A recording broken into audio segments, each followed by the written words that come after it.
इस संसार का एक नाम और बता रहा हूं, जो संस्कृत में नाम है, जिसे प्राय सन्यासी प्रयोग करते हैं। इस जगत में नानात्व है, नानात्व। जगत में क्या है? नानात्व, नानात्व, भिन्नता, विविधता, बहुरूपता, अनेक रूपता, वैविध्यता, और इसी में है जगत की विशिष्टता, इसी में जगत का वैशिष्ट है। इतनी विविधता है यहां, इतनी विविधता है। तो जैव वैविध्यता, एक से अनेक कितने जीव पैदा हुए। देखो तो सही, जल में, थल में, गगन में कितने जीव हैं। जल से जो बनते हैं, जो पसीने से बन जाते हैं, जो अन्न से बन जाते हैं, और उन्हें तो छोड़ो, जो हमारी अज्ञानता में हम पैदा कर लेते हैं। कुछ कीड़े जो दिमाग में हम पैदा करते हैं, कुछ कीड़े तो रोटी तब जब बासी होती है तब बनते हैं। एक तो हम बासी दिमाग हो जाए तो हम कीड़े पैदा कर लेते हैं। पता नहीं वो दिखे कि नहीं आपको? कई बार दिखते हैं। आदमी को पशु तो नहीं होता, पर सींग जैसा मारता है, ऐसा लगता है कभी कभी। कुछ हो गया है ऐसे। एक पशुता भीतर, हमारे भीतर क्रूरता, पशुता, अधमता, एक दैत्य हम भीतर अपने जगाते हैं। कब? जब अधम क्रोध हमारे पास पैदा होता है, अनियंत्रित क्रोध। तो ये सृष्टि का रूप बताएगा कि सृष्टि में जीव और नाना जीव, नाना प्रकार के जीव, एक से अनेक जीव। तो पहले कौन से जीव आए? मनु शतरूपा। मन का एक ही, मन को चाहिए रूप, और शतरूप, अनेक रूप, बहुरूप। मन की पहली मांग क्या है? मन की पहली मांग है बहुरूप, अनेक रूप। एक रूप नहीं, अनेक रूप। इसलिए एक ही प्रकार के कपड़े नहीं पहनते आप, अनेक रंग रूप के कपड़े, अनेक प्रकार के व्यंजन, पकवान, मिष्ठान। आपको नाना प्रकार की चीजें चाहिए, एक जैसे नहीं। अरे आपकी तो बात छोड़ो, परिंदों को मानने नहीं एक घोंसला, वो उड़कर आ जाते हैं।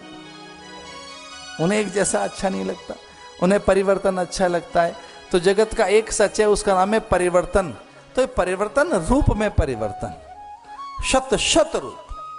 तो शत शत रूपों को धारण करने वाली शतरूपा और मनु के संयोग से संतान पैदा हुई, मानवी, मैथुनी। उसमें मन की प्रधानता रही। हम मनुष्य क्यों कहलाते हैं? क्योंकि हम मन की उपज हैं। हम मनुष्य क्यों कहलाते हैं? हम मनुष्य इसलिए कहलाते हैं, हम मन की उपज हैं। माता पिता के मन में कोई विचार आया और वो विचार साकार हुआ, हम हो गए। हम मन की उपज हैं, इसलिए हम में मन की प्रधानता भी है। हम में मन की प्रधानता है। मनुष्य में चित्त की प्रधानता या मन की प्रधानता है? मन की प्रधानता है। मन इंद्रियों के माध्यम से और हमको नियंत्रित करता रहता है।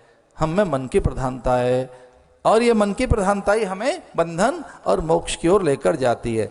मनुस्मृति में कहा है, मन मनुष्याणाम कारणम बंध मोक्षयो। मन ही मनुष्य के बंधन और मोक्ष का कारण है, मन। इसलिए हम मन की उपज है। हम किसकी उपज है? मन की उपज है। बस इतना ध्यान रखना है, हम मन से पैदा हुए हैं। माता पिता के मन में कोई विचार आया, हम बन गए, और हम भी अपने मन से चल रहे हैं। मन से, मैं जब बहुत छोटा था, बचपन में, तो एक बात मैंने सुनी जो कुछ मुझे अच्छी नहीं लगी। तो उस समय तो मैंने विरोध नहीं किया था, क्योंकि मैं काफ़ी छोटा था और मेरी विरोध करने की सामर्थ्य भी नहीं थी, पर अच्छी नहीं लगी थी। फिर बाद में मुझे लगा कि मुझे उसका विरोध तो करना चाहिए। तो फिर जब मैं साधु बन गया तो मुझे विरोध करने का अवसर मिल गया उस बात का। वो मैंने ऐसा सुना बचपन में कि सुनो सबकी, करो मन की। सुनो सबकी, करो मन की। मैं जिस कम्युनिटी में पैदा हुआ, जिस समुदाय में, जिस समूह में, वहां ये बात बहुत बोली जाती थी कभी कभी।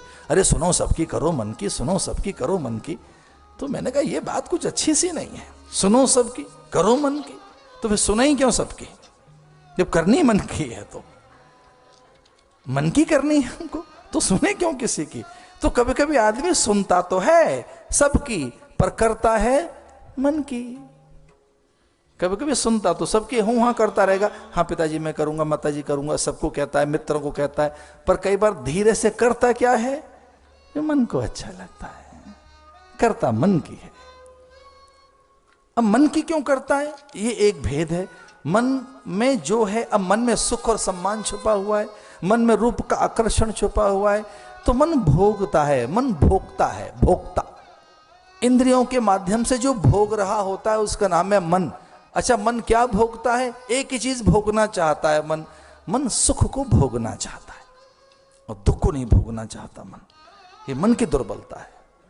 बस मन की एक ही दुर्बलता है कि मन सुख को भोगना चाहता है और रस के पीछे भागता है कि यहाँ रस है, सुख है, सम्मान है, सुंदरता है, अपनापन है, पद है, प्रतिष्ठा है, अनुकूलता है। तो मन उस ओर भागता है। कहाँ है? जहाँ रस है, सुख है, सम्मान है, सुंदरता है, अपनापन है, वह मन भागता है। तो मन इतना दुर्बल है कि वो सुखी रहना चाहता है और दुखी नहीं रहना चाहता। तो मन किस ओर भागता रहता है? सुख की ओर। तो वैसी अनुकूलताओं के संचय में